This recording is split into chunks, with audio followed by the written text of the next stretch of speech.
You good? You just good? Okay. Good evening. Welcome to the Monday, January 27th, 2020 meeting of the Green Bay Planning Commission. First item on the agenda is roll call. Kim Gilbert, Chair, present. Sid Bremer, Vice Chair. Present. Alder Veronica Corpus Staff. Present. Commissioner Lisa Hanson. Present. Commissioner Jacob Miller. Present. Commissioner Randall Petrowski. Present. And Commissioner Jerry Wyszynski is excused. Item B, approval of the agenda for the January 27th, 2020 meeting of the Green Bay Planning Commission. Move approval. Second. We have a motion by Commissioner Bremer, a second by Commissioner Hanson to approve the agenda. All in favor say aye. Aye. Opposed? The agenda is approved. Next item, approval of the minutes from the December 16th, 2019 meeting of the Green Bay Planning Commission. So moved. Second. We have a motion by Alder Corpus Dax, a second by Commissioner Hanson to approve the minutes. All in favor say aye. Aye. Opposed? The minutes are approved. Next item, regular business. Item 1, consideration of possible action regarding a communication from Alder Chris Wary regarding an appeal by Mike and Karen Alberts, 1801 South Ridge Road, to the designation and approved uses of their parcels 1-1423-A and 1-1423-A-9 on Ridge Road. Mr. Chair, I have to start with an apology. We had a report prepared, but it didn't make it to civic clerk for some reason, or we got kicked out. So what you have before you is just a real brief synopsis of that. There's no further action for the Planning Commission to take, so we're recommending that just be received and placed on file. So moved. Thank you. Second. We have a motion by Commissioner Bremer and a second by by Commissioner Hanson to receive and place on file. Any further discussion? Hearing none. The recommendation is receive and place on file. So there's no objection. Yeah, I think you had a motion in a second, so just take a vote Just- on it. Okay. Take a voice vote. All those in favor say aye. Aye. Opposed? No. Thank you. See, we can still use our voices. Item 2, consideration with possible action on a request to authorize a conditional use permit to establish a two-family dwelling within an office residential district at 1132 and 1134 East Walnut Street, submitted by John Tony Salas, property owner. Thank you, Mr. Chair. This is a request for a conditional use permit in an office residential district at 1132, 1134 East Walnut Street. And that property is highlighted in red here, south of East Walnut Street between Clay and Roosevelt. There is a mixture of land uses here. We've got some single family and two families. It's also adjacent to a multi-family development as well. This comprehensive plan for the area recommends low density residential. The existing zoning is office residential, so therefore it needs that conditional use permit to operate. And this is an image of the property right here. It was originally built, we believe, as a two-family use and had operated for several years as such. However, one of the units had gone vacant for more than a year and kind of lost its non-conforming status. So the property is under new ownership. Unfortunately, the new owners have inherited some issues from the city, inspection issues, that they're currently working through at this point. But they need the conditional use permit to reestablish that second unit on the second level, I believe. And again, based on the comprehensive plan, plan recommends low density residential here, so certainly the conditional use permit is in keeping with the wishes of the comp plan, so that's very consistent. We did notify affected property owners. We only had one call on this one. We had no objections to this request.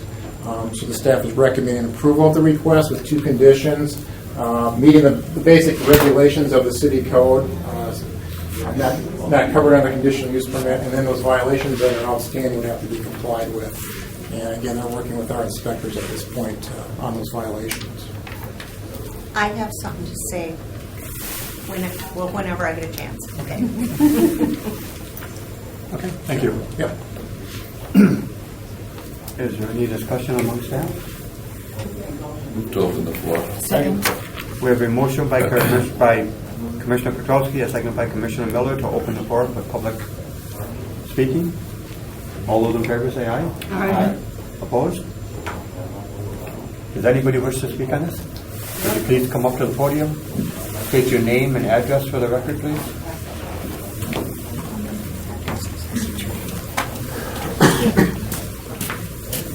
My name is Teresa Vanden Heuvel. What kind of address do you want? Just your home address.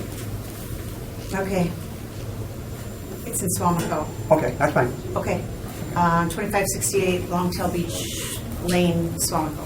Okay, thank you. Okay, because I'm like, what am I going to do with this? So, I am actually, when he said no one called, I thought the time to speak would be tonight. I have a problem with this because that property has been a problem forever. As far as, well, obviously apparently with the city, but as far as the clientele that lives there.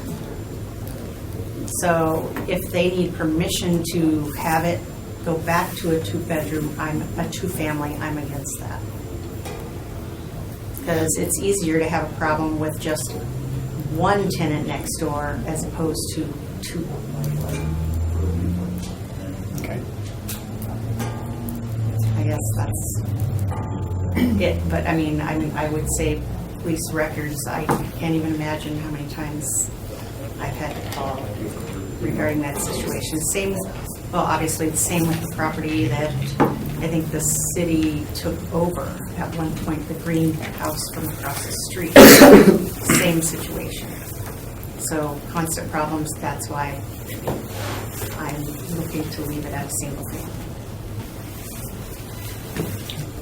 Thank you. I'm assuming then that you're the owner of the property, or? No, I'm not the owner of the property. Apparently there's a new owner of the property. I'm the owner. Okay. Can I'm you not the explain owner your of the property. association with it? I own the property next door. Thank you. I appreciate that. That's why. And have for, I don't know, I'm gonna go with 15 to 18 years, I don't know how long, but constant problem. Like I say, I think it's the city that bought the greenhouse across the street. Thank you, because I've had to call the police on that property a lot. So that's, Thank you.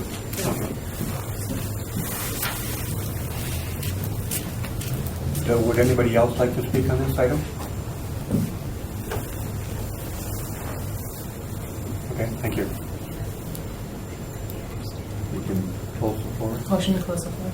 Second. We have a motion by Commissioner Henson and a second by Alderperson Sachs to close the floor. All in favor? Aye. Aye. Okay. I do have a question for staff. Yes.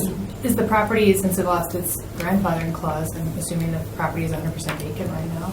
No, I believe one unit is occupied by the current owner. Okay. Now that raises a question for me. One unit. So it is still constructed as two units. Yes. We believe, just from its appearance, it appears to be constructed as a two-family, right? Only one of those units is occupied. This talks about compliance with all pending violations. I assume that, are these violations having to do with the nature of the house, or what kinds of violations are concerned? Yeah, I didn't provide any great detail to the planning commission, just that there are violations. There are habitable issues that have to be rectified, and that they're working again with the inspectors on those issues. And compliance means satisfaction of those conditions that were set forth by the violations. Ultimately, there's a complaint on the property. Working with the inspectors, they'd be able to close out that complaint and be able to move on and satisfy that condition. And are the current owners, in fact, working on that? I believe so, yes. Thank you. Did I glean from what you just said that it's currently owner occupied? Yes.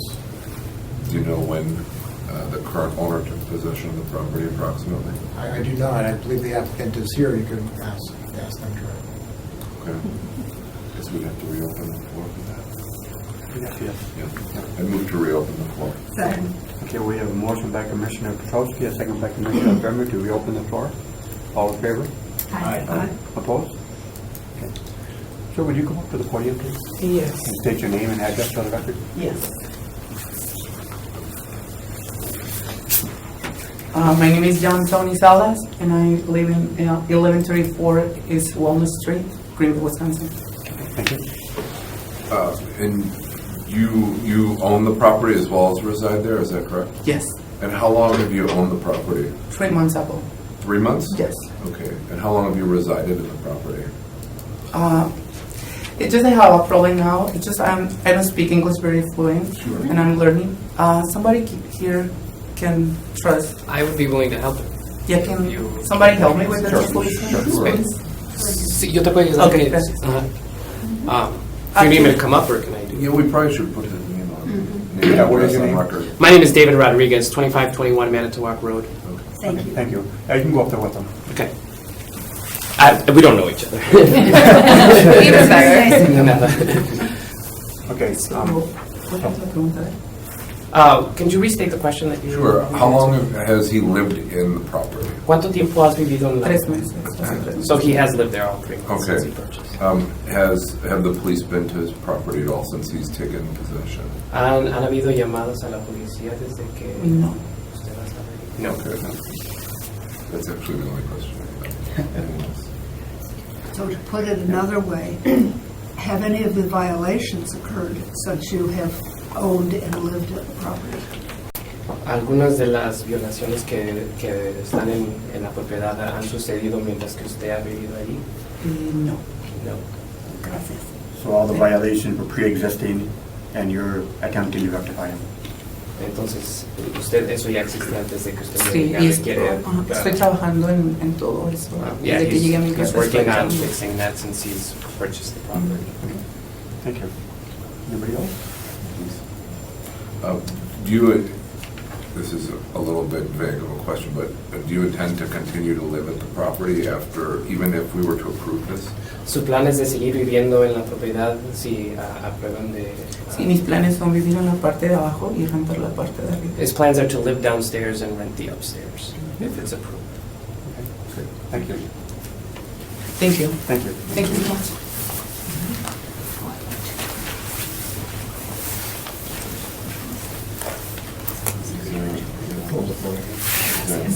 Is there anybody else that wants to speak on this? Ma'am, you've already spoken. Right, but then you spoke, and that brings something else up. Okay, come on. You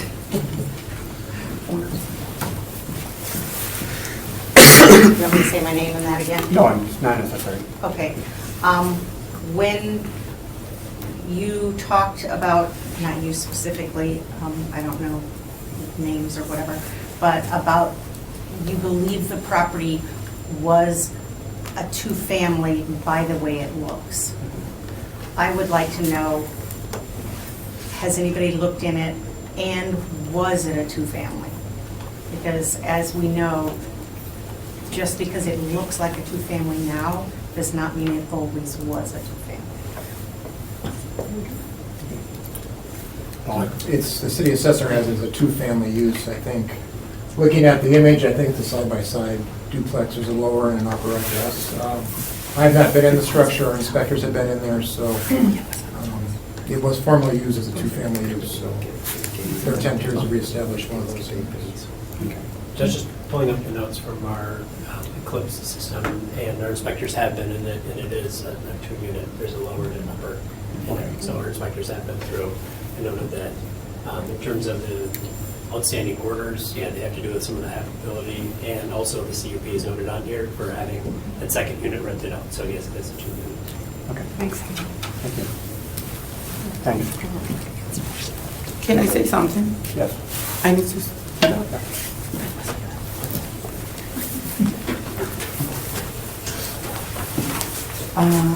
Lo que quiero decir es que desde que compré la casa, cuando metí mi préstamo para el banco, le salió como préstamo de multihome.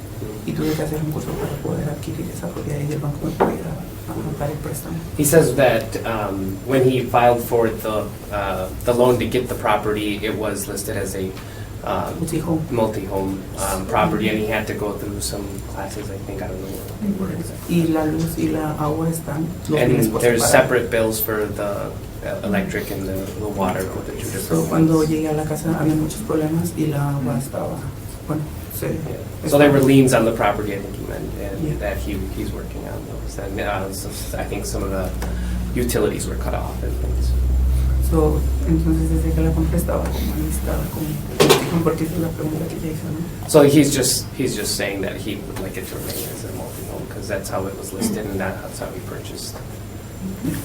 Very good. Thank you. Thank you. And thank you, Mr. Rodriguez. No problem. Is there anybody else that wants to speak on this? Okay, thank you. Move to close the floor and return to normal business.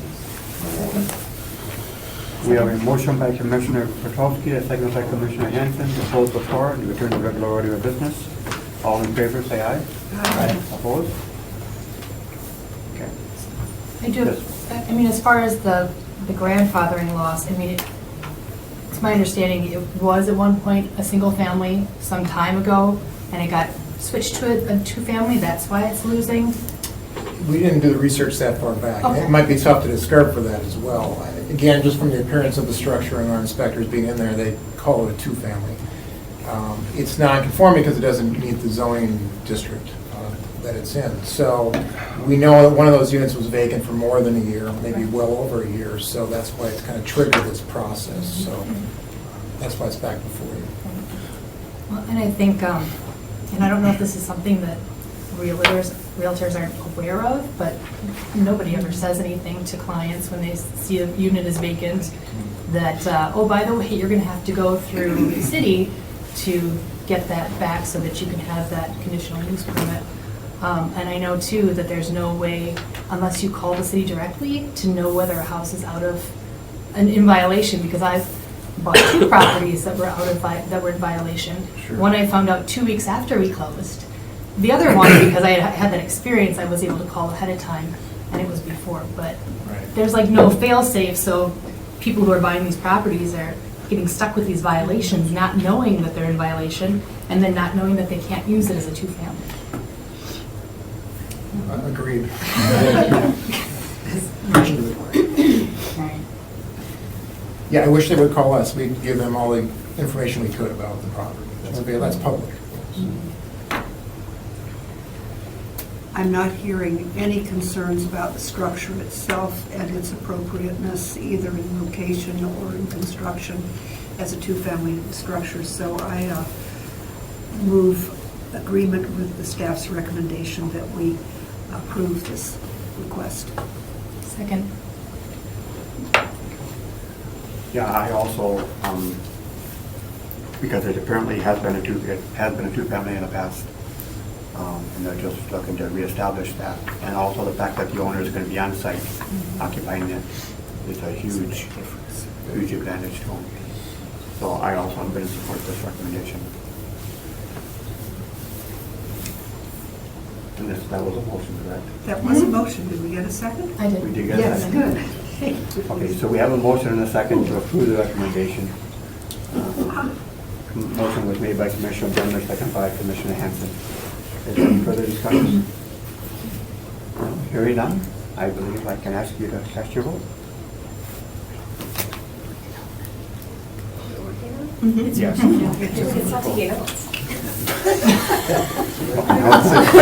I was going to stop. Thank you. And this will go before City Council on February 4th, I believe. Correct. Next Tuesday. Okay, next item on the agenda is consideration with possible action on a request to create a planned unit development regulating signage at 1601 and 1603 North Quincy Street, submitted by Matt Sinani, Green Bay Packaging. Thank you, Mr. Chairman. This is a request for a planned unit development for signage. And the reason for the request is really to allow wall signage that's in excess of our code allowances and also at a location not permitted by code. Typically, these would go through the Board of Appeals for size. However, the Board of Appeals does not have the authority to grant a variance on location. So the way around that, or the avenue to address it, is using the planned unit development. Additionally, there may be future planned unit developments coming for this property as well. We'll get into a little bit of explanation. So this is the way to start it. So anyway, this is the property itself. It's Green Bay Packaging at 16 1603 North Quincy. And then you've probably been reading about in the paper, a major expansion to an existing paper mill. You have the Fox River there on the west, Quincy is on the east. To the north is generally Highway I-43. To the south is the paper mills, and then you get down towards downtown and the river wraps around. This is the future land use plan. You can see that the gray, the darker gray signifies a general industrial district, kind of following with this, what I like to call North Industrial Corridor. And then you see the housing kind of spilling off to the side. And the zoning also reflects that same thing. The hatched marked gray and white is general industrial, then it goes to light industrial and then back into the housing. Our comprehensive plan recommends industrial for this area. You know, this is in keeping with the comprehensive plan. The signage really doesn't affect the land use, so it's almost not applicable. And I'm going to kind of get to what's kind of going on here. So in late 2018, Green Bay Packaging made the determination to do an expansion and a rehab on their existing paper mill in the city, and kind of an intensive rehab of a 72-year-old paper mill. So it's existing, you can kind of see circled up on the top, the existing facility is about 160,000 square feet, and what's in the colored portion is the expansion area, which has a footprint of about 480 and some change square feet, but it's multiple stories, so it's really about 700, almost 800,000 square feet of an expansion. And then the two images down on the bottom kind of show what that facility would look like from the southeast and from the northwest. So the increase in size of the facility is about 177%.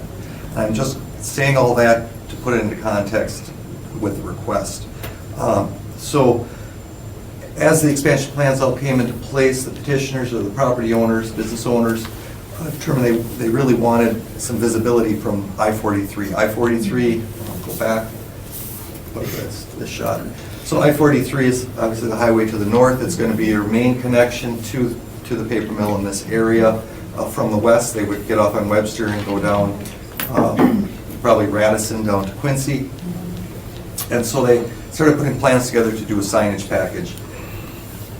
And the main thing was on the north facade of the building, which faces the highway, and this is the north facade of the building. So you can see it's quite large. The facade itself is about 158,000 square feet. Let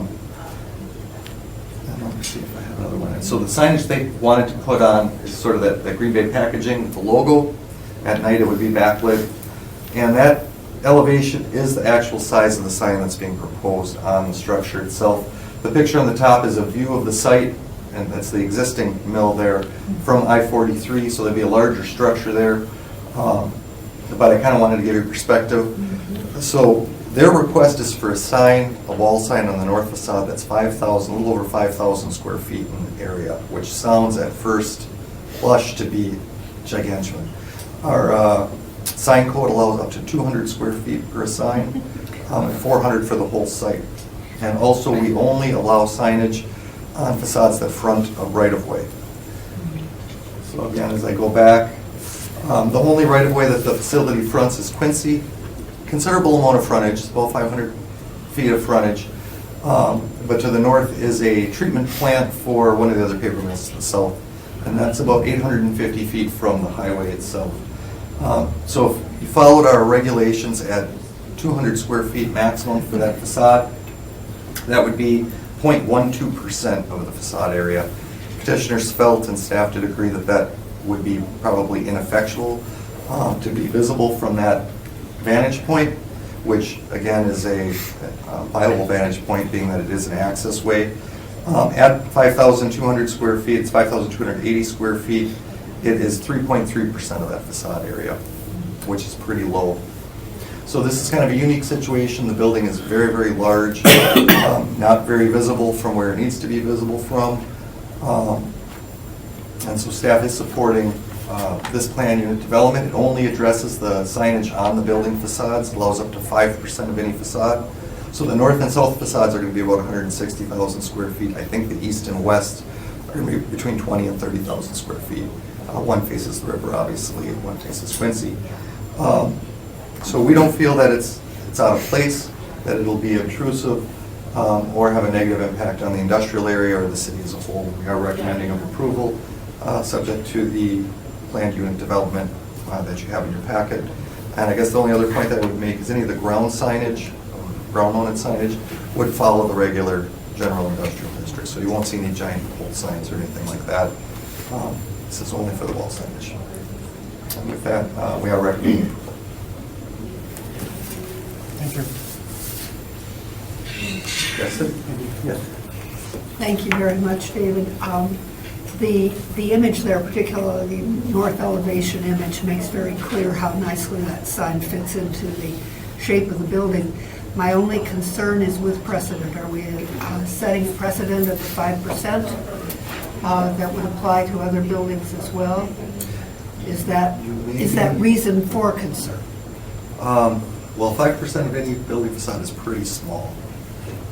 So even if that was precedent setting, and the director can comment on that, I think it would be very low impact. Okay. So we did something somewhat similar for the Easttown Cub Foods. That was going through the process. We remember the signage there. And really our goal was to look at, right, what's the right proportion of signage on a facade.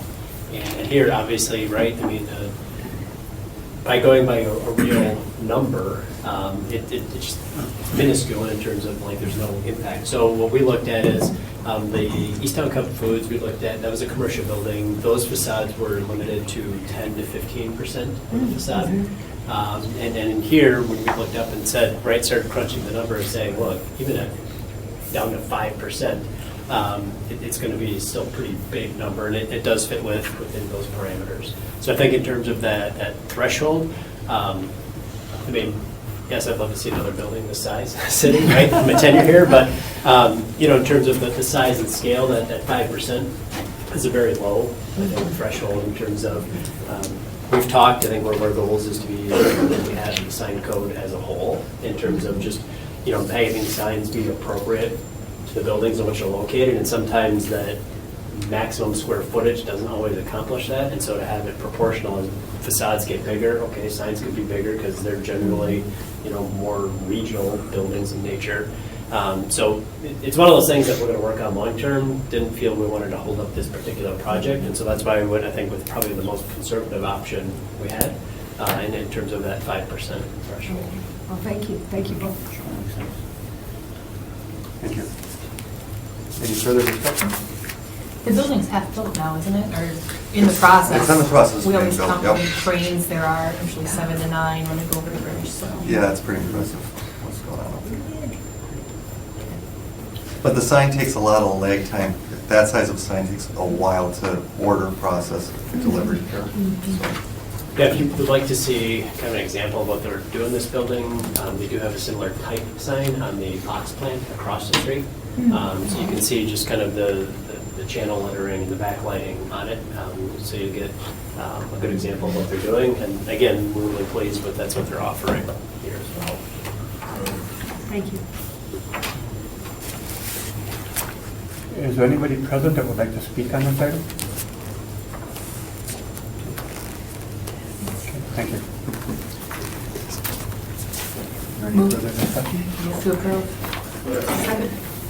We have a motion to approve by Commissioner Hanson, a second by Order Corporate Staff. To approve? Yes. No discussion, just a comment. I'll be recusing myself from this vote since my employer does business with Green Bay. Okay, thank you.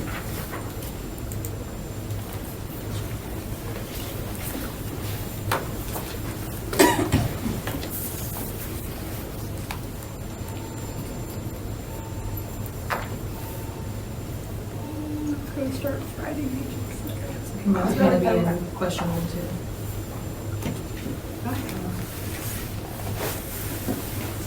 2. Unanimously approved with one statement. Okay, thank you.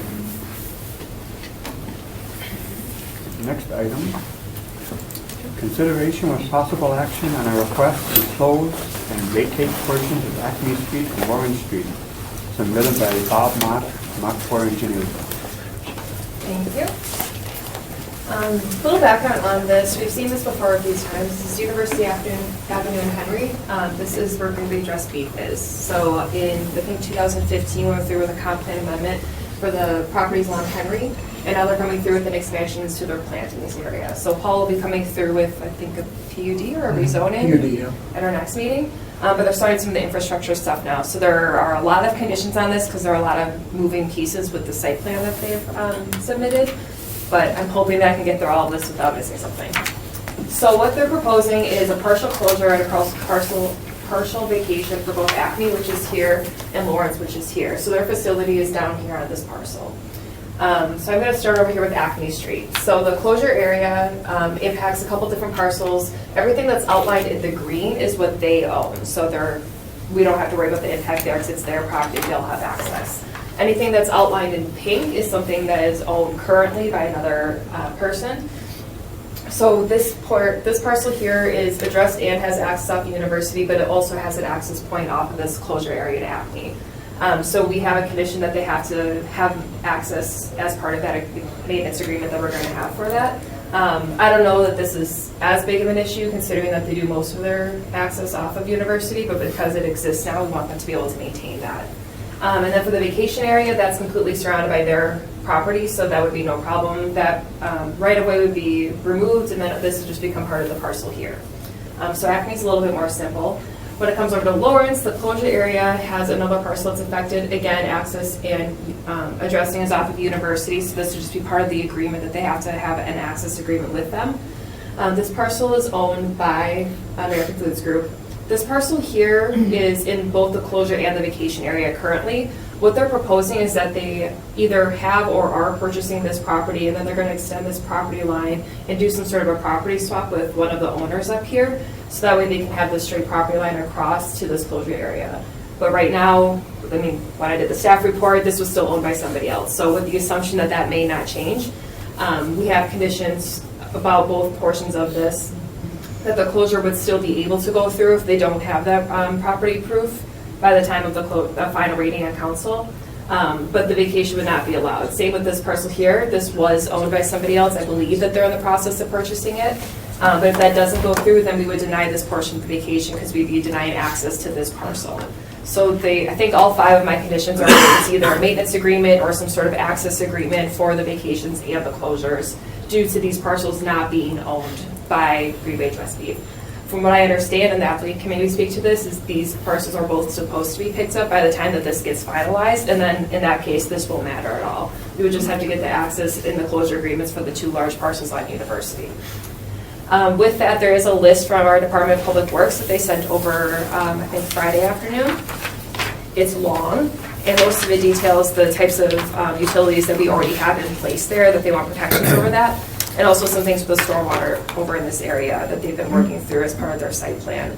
I know that the applicant has some issues with number 5 on the Lawrence list for some stormwater easement, or I think it's storm. But our Department of Public Works is aware of that. Those 2 can work through that issue together. I'm still going to support our Department of Public Works with that condition going through at this level.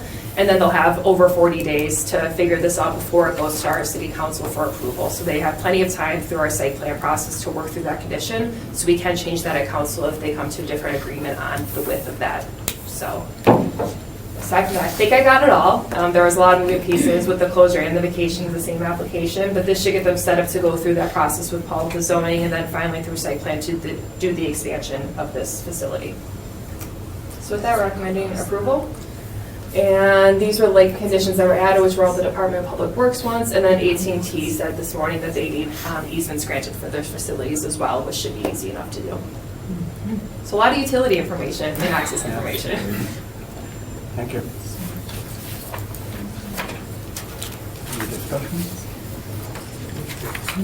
My hat's off to Stephanie for that, because I really wrestled with the report.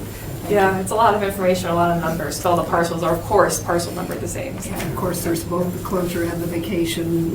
Yeah, Okay, 3 separate legal documents to get it done. We can do this. And those 2 pink properties, they don't have any issue with that. I don't want La Rosa going anywhere, so That's I haven't where I heard, think but my to be trace fair, I was leak out with the flu most of last week, so I haven't gotten through all my voicemails yet, so if there is, I will let you know.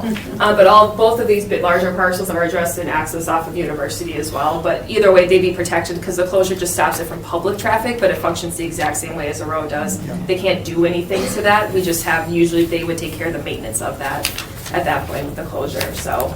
The closure doesn't actually affect the other parcels necessarily, we just have to make sure that access is legally obtained in our closure agreement. So it's just the vacation ones that we're more concerned with, because that actually takes away our right-of-way area. So the closures are easier, so these larger parcels are not impacted. Motion to open the floor. I think there's some people here that want to speak. Does anybody wish to speak? Second. Yeah. We have a motion by Alder Corpus Dax, second by Commissioner Hanson to open the floor. Any further discussion? Okay, all those in favor say aye. Aye. Opposed? Can if you come up and state your name again. Yep. for the record. David Rodriguez, 2521 Manitowoc Road. I'm actually here with my father, who's the owner of the pink parcel over here. Pink parcel, yes. So that's actually El Tapatio Bakery, Grocery, and Restaurant. I will just kind of correct one of the things you said. Actually, most of our customers access our business through here, not through University. So it is actually primordial, imperative that that remains open for our business. I would say like 80% of our traffic does flow through there. So any closure to that would probably create a huge bottleneck, probably a safety issue, because you really can't exit and enter at the same time, especially with all the snow buildup in the winter. Like right now, I was just there. I was pulling in. I couldn't pull in without basically taking up the entire driveway in, which wouldn't allow somebody to pull out, which would be less than ideal on a normal business day. Furthermore, we get deliveries that also come in, and they can't swing in through University.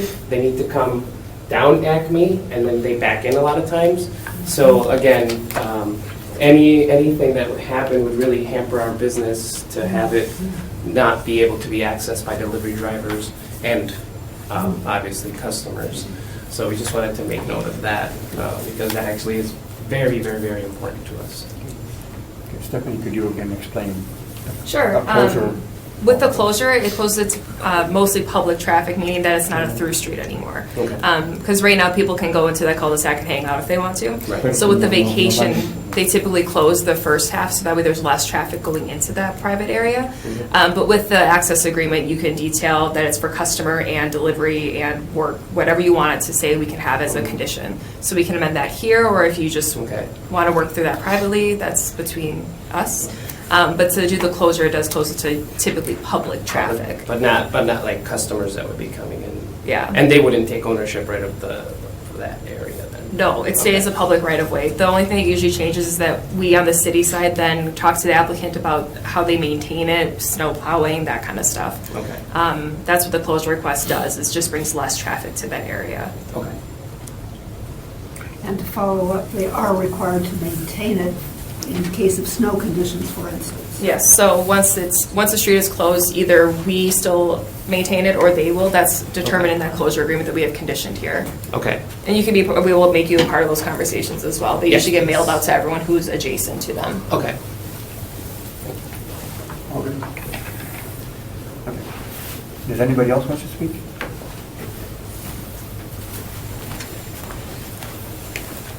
Hello, Bob Mock, Mock 4 Engineering, 2260 South Shider Court. I'm here on behalf of the applicant. We have Ryan from American Foods as well.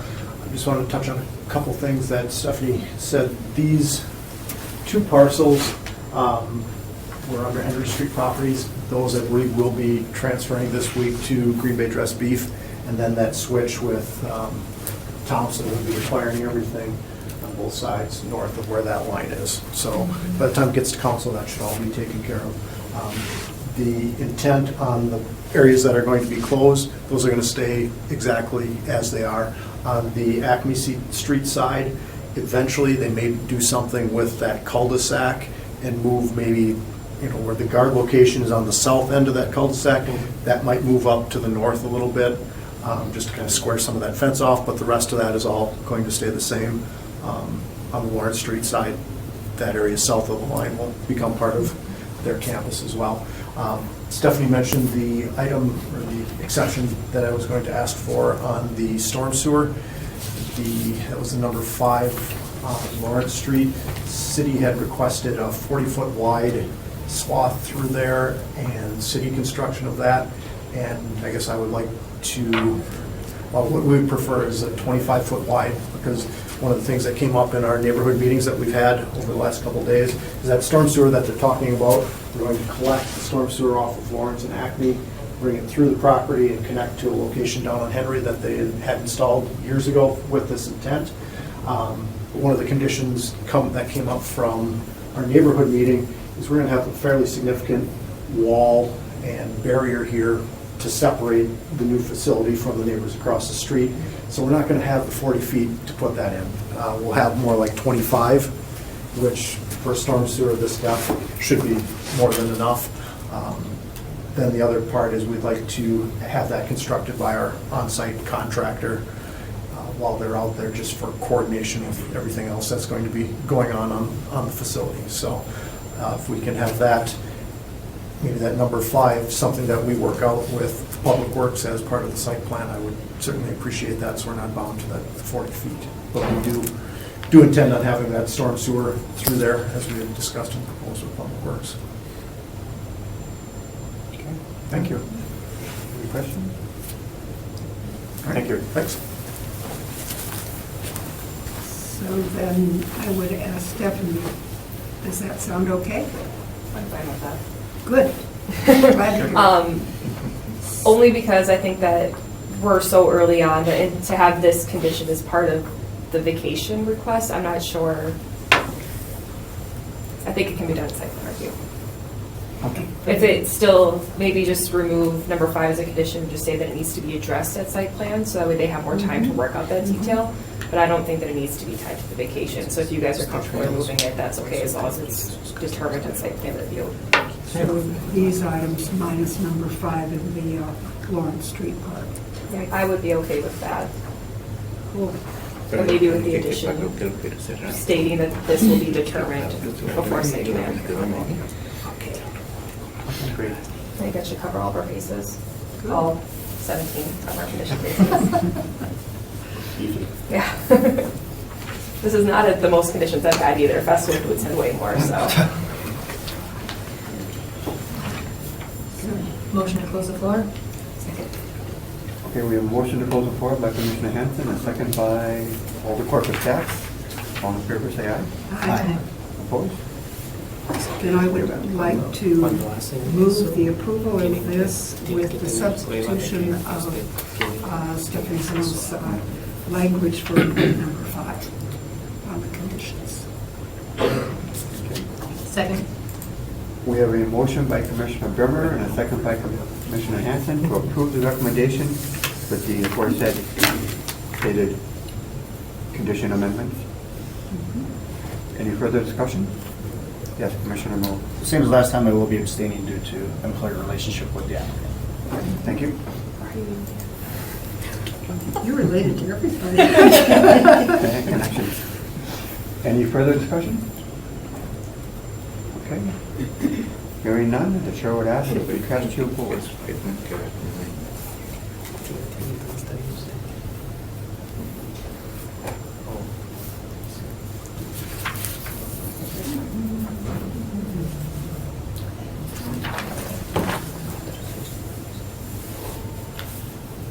you get it? No. Oh, there. What are you voting? Yes. I'm voting yes. All right. There you go. Get the official. Unanimously approved with 1 Great. Okay, the recommendation has been approved. With one abstention. Thank you. Next item, item 5, consideration and possible action on a request of the zoning administrator to review the site plan and landscape plan for the expanded Quick Trip parcel located at 3525 Humboldt Road. Thank you, Mr. Chair. This is the northeast corner of Humboldt Road and North Huron Road. This is the site of Quick Trip. This is Huron running north and south and Humboldt Road on the north and side of town. So Quick Trip is under construction at this point. Quick Trip acquired some property last year from the property owner to the north, and they were in before the Plan Commission to do a PUD amendment last year. That's all been completed. So now this is kind of like a second phase to the development, where this is in progress, and then they're going to add this drive to the north. And what that does is it gets them past the median here. This is non-mountable. It'll get them past that north non-mountable median. So based on the original ordinance for Eaton Heights, we'd like to bring these back to the Plan Commission just for you to see and review. So this is the site plan along with some of the landscaping that's going on. There is low-density residential development here and then a condominium development to the north. So there's quite a bit of transition here with a 6-foot-high impervious fence, quite a bit of landscaping going on to the north and down on this east side here. This is a different perspective, kind of twisted a little bit. Again, here's the intersection of Humboldt and Huron, just showing that expanded drive area. That'll accommodate larger vehicles as well as domestic vehicles to come through there. So we are recommending approval of this request, and we just need concurrence from the Plan Commission so we can proceed with our site plan review. Thank you. Any questions? Yes. I just need to ask Paul, are you content with the plans for the planting? We were not provided a schedule of plants, so there was no way for me to tell what they have in mind, but I presume that the larger pieces are trees and the others are shrubs. Correct, right. And it's a good, I'm asking you, is it a good mix as far as season and that kind of thing? I believe so, yeah. I'm not a landscape architect, but I think they Right. provided But quite a bit of you've seen a lot of density these here. things over time. And Quick Trip is very good at what they do as far as their service business, but also their landscaping in the grounds. So I'm very confident in what they proposed here, yes. Thank you. Yes. How did this differ from the last time we looked at it? We were pushing that entrance to the north, right? Right. I think you saw a site plan last year at some point, but it was probably just from here down. Yeah, I think And then that they is that acquired time. this piece, so this is really the only change. It's just paved inside any sort of building expansion.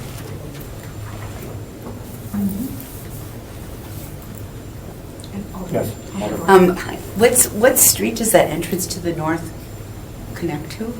This one here? Yeah. what's that? To Huron. Huron. Okay. I believe they had a drive here originally, but the idea of with acquiring this property is they can move that drive further north to get past the median. There's a non-mountable median. Because Celebration Church is right Yep. across. Across the street, there. yeah. Correct. Okay. So then, and where's the apartment complex? Or the? Well, there's a condominium Houses? development that Condominium? the Bunker family is doing up here. Right. There's single-family homes around the bend too. Right, I've heard from many of them Mm-hmm. who are weeping and gnashing of teeth. They really are upset. But what can you do? That's it. It's Right. that's This how is it's the zoned. final step in the process. That's for how it's us. zoned, Yeah. right? So at least they're doing a lot of landscaping, which is good. Yeah, it should This be. doesn't have to go, Yeah, this doesn't have to go to council. It's just a plan commission review and concurrence from them. and that's fine. I'm just here looking at it for my people. Sure. Thank you. And as I recall, being able to do a lot of landscaping as a bunker was one of the reasons for moving it further north in a large chunk like that, so they could deal both with the drive-through needs and also with the bunkering. Okay. Thanks. Thank you. Is there anybody that wishes to speak on this? Okay, thank you. I would move to approve with the comment that it wouldn't be a plan commission meeting if we didn't have a Quick Trip question. Second. We have a motion by Commissioner Bukowski, a second by Commissioner Hayes, or by Alderperson Staff, to approve the recommendation. Any further discussion? Hearing none, the chair would ask you to cast your vote.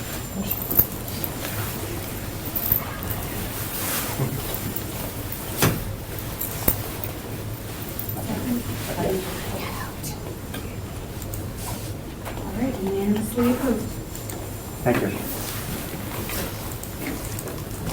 Next item. Item 6, discussion with possible action on hosting public hearings at Plan Commission meetings. All right. So you remember our discussion from a couple years back about the conditional use permits, so legislation went through the state, required conditional use permits to have a public hearing. Public hearings require a Class 2 notice, so that is being published in the paper 2 times, 7 days prior to the public hearing. So when that came out, it took our conditional use permit process and extended it for about 2 to 4 weeks. For a lot of business owners, time is money. It became kind of a big issue for them. So we started looking at it from a staff standpoint, thought, how can we shave this down? State statutes allow the Common Council to delegate public hearings, can either be for conditional use permits, also for rezonings and text amendments. They have to take place somewhere, but the council can delegate that to the Plan Commission or themselves. So the first thought was, yes, the conditional use permit's perfect. We can trim that off a little bit. We can get in advance of it here at the Plan Commission. You can't publish the notices prior to Plan Commission discussing them. So it's got to go to Plan Commission and then 2 readings at council. But when we also looked at it, we thought, well, geez, that a lot of advantages of talking with the attorney's office. There's a lot of advantage to holding the public hearings here at the Plan Commission. And just some real easy ones. You get a staff presentation. There's generally more staff here than just the directors that you get at the council level. The agendas are smaller. Second thing is that the Plan Commission by policy notifies nearby property owners either 200 or 400 feet away individually. So not only would, the public hearing gets published in a paper, but people are getting individual notices. And then the third major benefit is that the developers can hear the public comments, can also hear the Plan Commission discussion, take those to heart and make adjustments before it gets to the decision-making body at the council. So a lot of the concerns that may come up at a public hearing at council, which can't be addressed, again, sometimes it kicks back to the Plan Commission, sometimes it's tabled.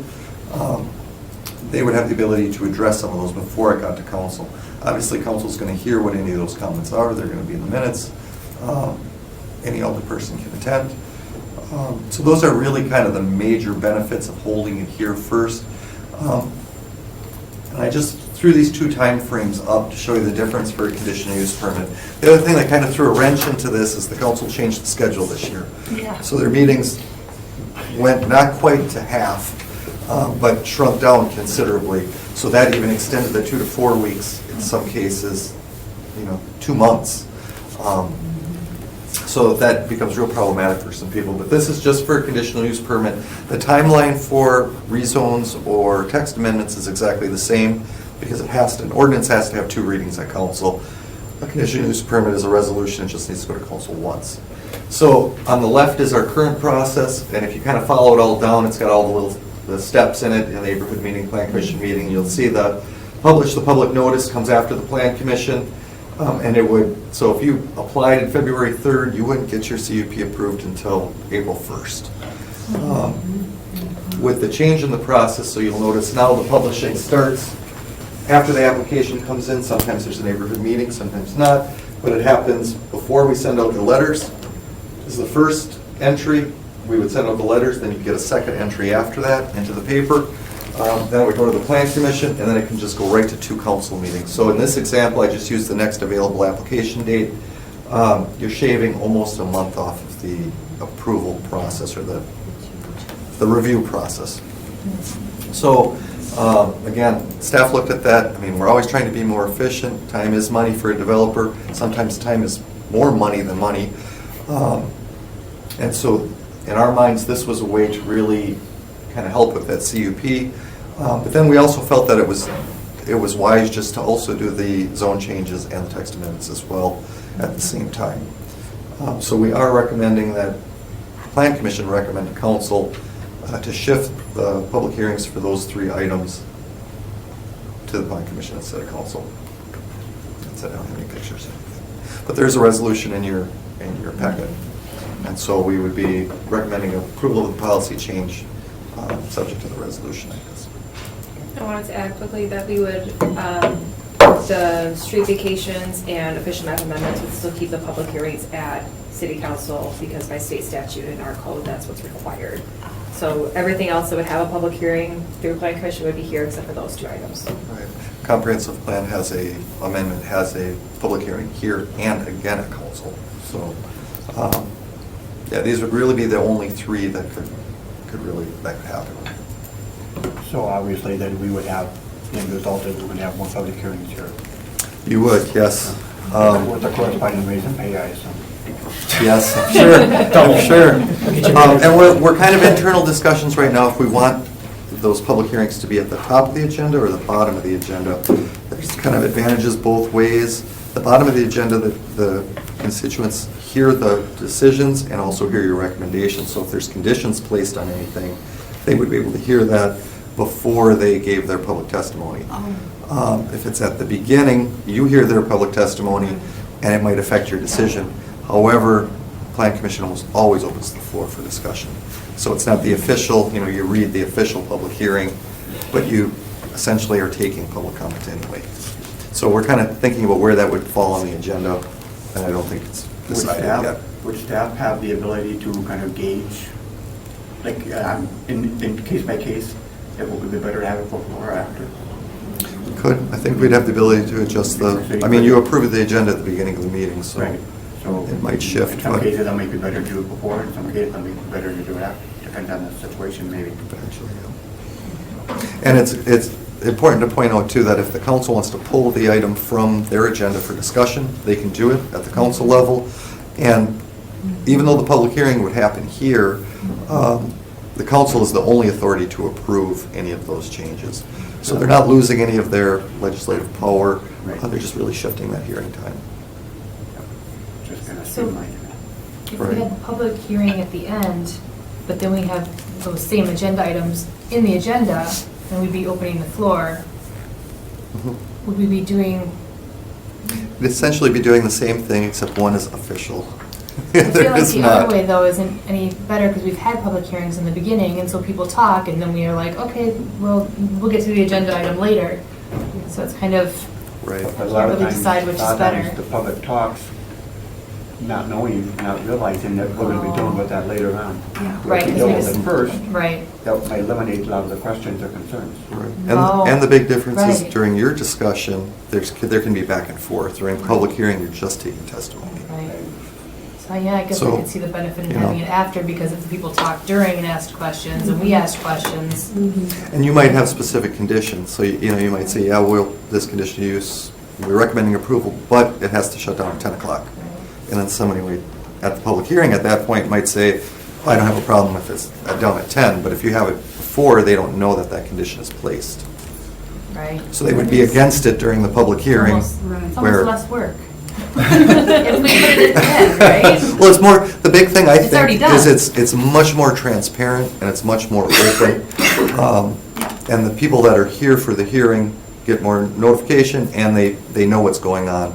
Council is also very official, right? And I think a lot of people, when they do a hearing at the council, may feel intimidated. And it's just such a big agenda that sometimes gets lost in the folds. For the devil's advocate for a moment. Putting it afterwards, I think, is going to create a lot of confusion when we go to open the floor. If people are thinking they're coming here to be heard on a public hearing, Right. and then we go to open the floor and ask if anyone wants to talk about this, I think that opens the floodgates for the public hearing to be during the item itself.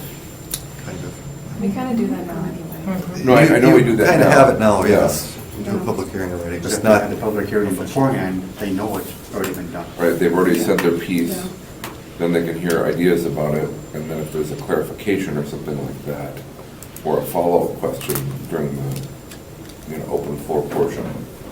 right. Whereas it's a little confusing if you're not part of city machinations to have the board decide something and then you get to be heard on it. Right.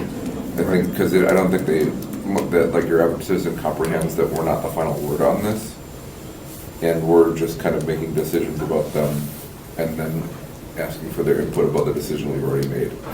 Right. And the only thing we'd have to do, we could make it very clear that the public hearing goes to council and, but either way, I mean, again, I think, we're still kind of talking about that with the attorneys and everything, and which would be the best way. Sure.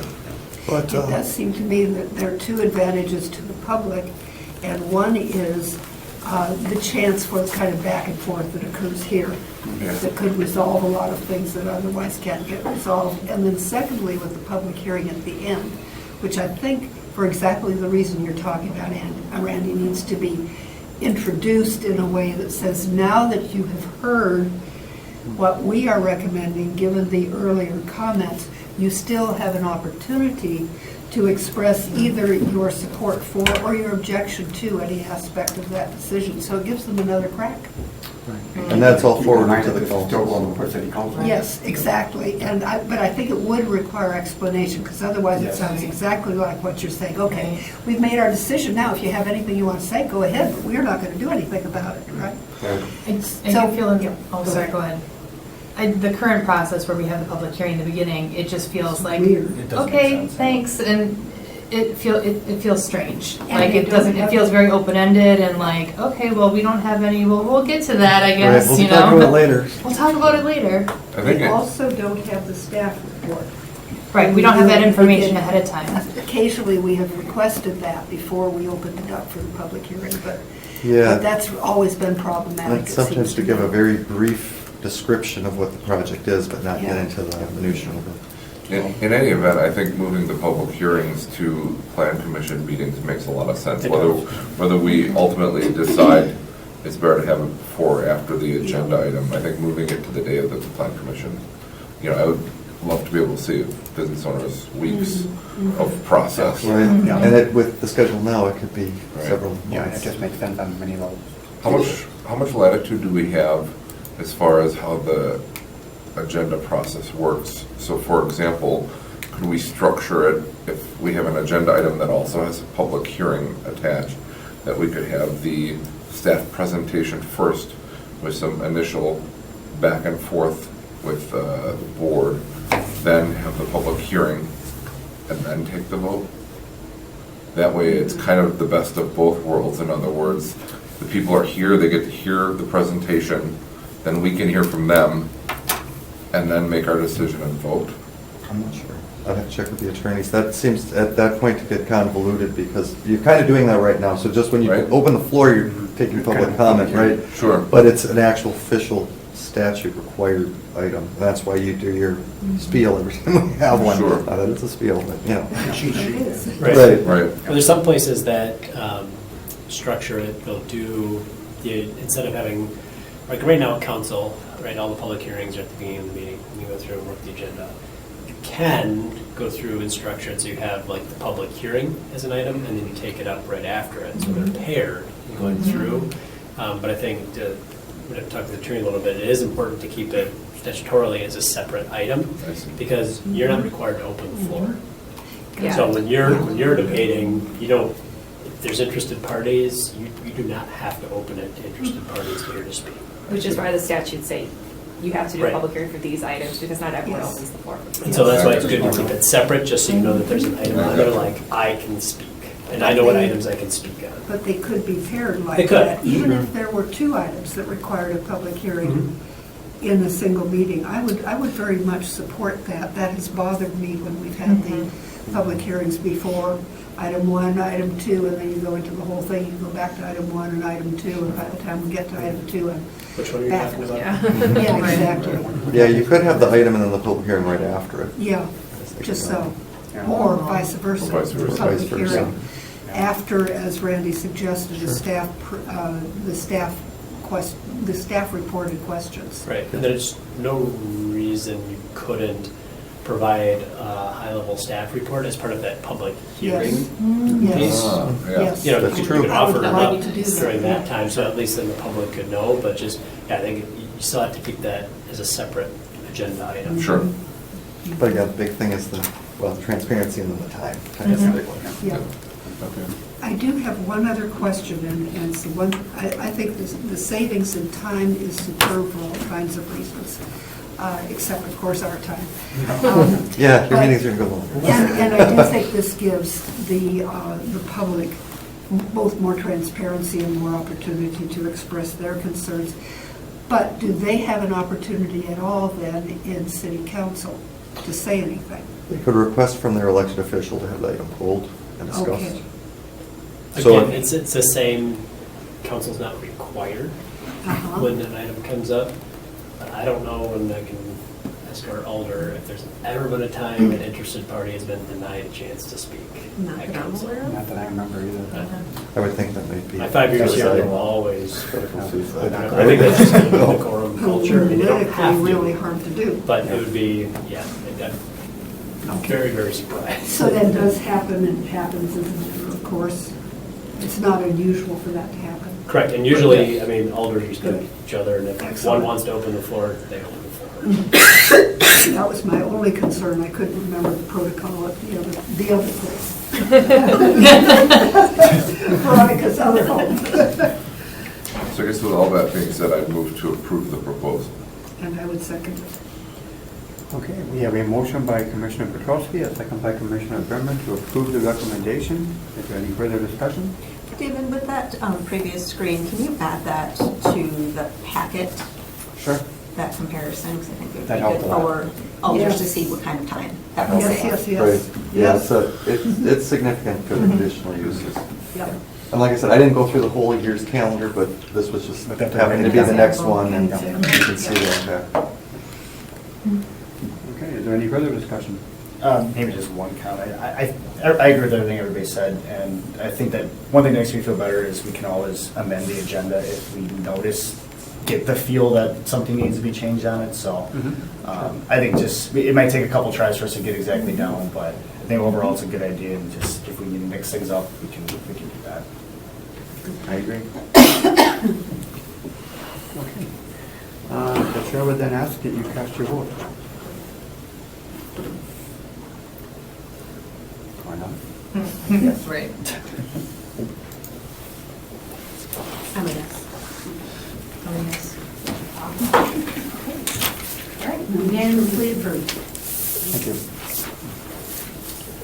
And then item 7, discussion with possible action on the 2020 Green Bay Plan Commission meeting schedule. We made a calendar. It's still January. So we used this last year, just more internally, so we knew what kind of timeline we could tell people when we came in for applications. But now with the council changing their meetings, we've had to change when our meetings are, which is going to be a little more inconvenient, I would think. So it's not every other Monday, which you can see from this. We do have one that it falls on a Tuesday because of Memorial Day, so you might want to put that in your calendar ahead of time to make sure that you remember. But we have created this to show the format of when it will report out to City Council, and then the plethora of applications that we approve up top with how many readings it has, what kind of notification process it is. We also have an internal one that has all of our staff's mailing dates for our public hearings and for our neighborhood mailings. So this basically corresponds that we will meet the Monday prior to a city council meeting. So that would report out directly to that next Tuesday. So it would be the fastest way to get an application approved if it has one reading. And then if it has two, we have the second council date there. And they have one Wednesday meeting, but most of theirs fall on Tuesdays. We currently meet the Monday after the council. So we're pulling it forward to Yes, in which front makes really because of sense. that same situation. We have less council meetings to deal with. But it's also the Mondays a week prior to the city council meeting. Yes. And the language here suggests it would be the day before. Oh. And that, I found that a little bit confusing in that second, the red outlined space. Typically Mondays Typically prior. Mondays a week prior to the city council meeting, or the week prior. Yeah. We can show. And similarly, this is just for our use, right? This was the public has access to Right. this. I don't know Okay. who's going to use it, but Then Some people, we The handle first- them. Yeah. The first column, however, then should say 3 Mondays prior to, plan commission meeting. yeah, planning commission meeting. Yeah, exactly. We can make those adjustments. The goal with this is to be able to working with developers or those who might be on a timeline, I need to be in the ground by Yeah. September 1st. Yeah. All right, so when do I need to have things lined up? When do I need to actually have things in? Which Yeah. means, all right, when do I need to actually talk with staff? And just Very helpful. for somebody to backtrack and get themselves into a pipeline. And again, it's that scheduling, because when you look at the council dates, most of them are once a month. So if we went after the council, now you're 2 months out before you're even getting to the, Yeah, most of them are once a month, but Yeah. some of them is only two Some between has two, two, and some right. it's three between, and some it's six between. So my first thought was, what the heck are we doing to make it so irregular? But when you say it's derived from what the council's doing, I mean, that's, Yeah. they're in charge. we're adjusting, yeah, Yep. to try to keep things Really fast. good idea to let people know. Still Monday at 6, though. Thank One- you. I'm not gonna mess with that too much. I'm still gonna have to rush to get Yes. dinner done and get here in time. Just gotta move one. Oh, that could be it. So do you need a recommendation? Or is it Well, it's just, it's informational? an internal policy situation. I mean, I think I at least wanted to get it on here in case you were all like, wait a second, no, my whole calendar was scheduled for these Mondays, I and live now for it's. plan commission. Right. So this is literally receive and place on file. And we have a copy of this city clerk. That's the other question. Are we going to be receiving a calendar like we usually do, a chart, or is this it? We do have the colored calendar, it's all Waiting done. for approval Yes. tonight. Yes, Oh. we were waiting. Oh, we will be getting something. Yep, I Yeah. can- Okay. In case you all were screaming, no way, no way. We were like, yeah. I guess move to approve the calendar as Or proposed. just, I guess one, yeah. Why not? Okay. Back up our staff, I'll second that. Okay, so we have a motion to approve Yes. by Commissioner Petrovsky and a second by Commissioner Brimmer. Any further discussion? Hearing none, Chair would ask again that you cast your vote.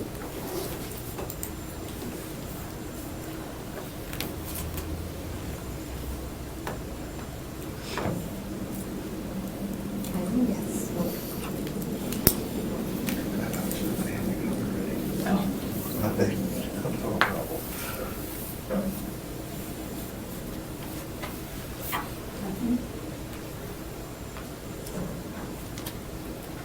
Oh, there was something for a second. For a second. Well, gotta be quicker with your fingers. All right, unanimously approved. Great, thank you. Okay, next, Commissioner, Director's Report. Okay, last council meeting on January 14th, ordinance for second reading, rezoning property at 2100 Nicolay Drive and 2200 Nicolay Drive from C1 to R3. That's the grassy area out in front of the apartments, where they wanted to build some additional apartments. Also then a CUP was approved for 900 South Jackson Street. That was his champion, who was here to do the catering business, and then his wife with the massage, and that was also approved. We didn't have a planning commission meeting before that, so pretty light in terms of policy items. So then for these right now, as far as the process before we get public hearings changed, the next two council meetings, so items tonight will go for their first reading next Tuesday, which is February 4th, and then the second reading on March 3rd. Okay. Thank you. Okay, and the date of the next meeting for us is Monday, February 24th, 2021. Move to adjourn.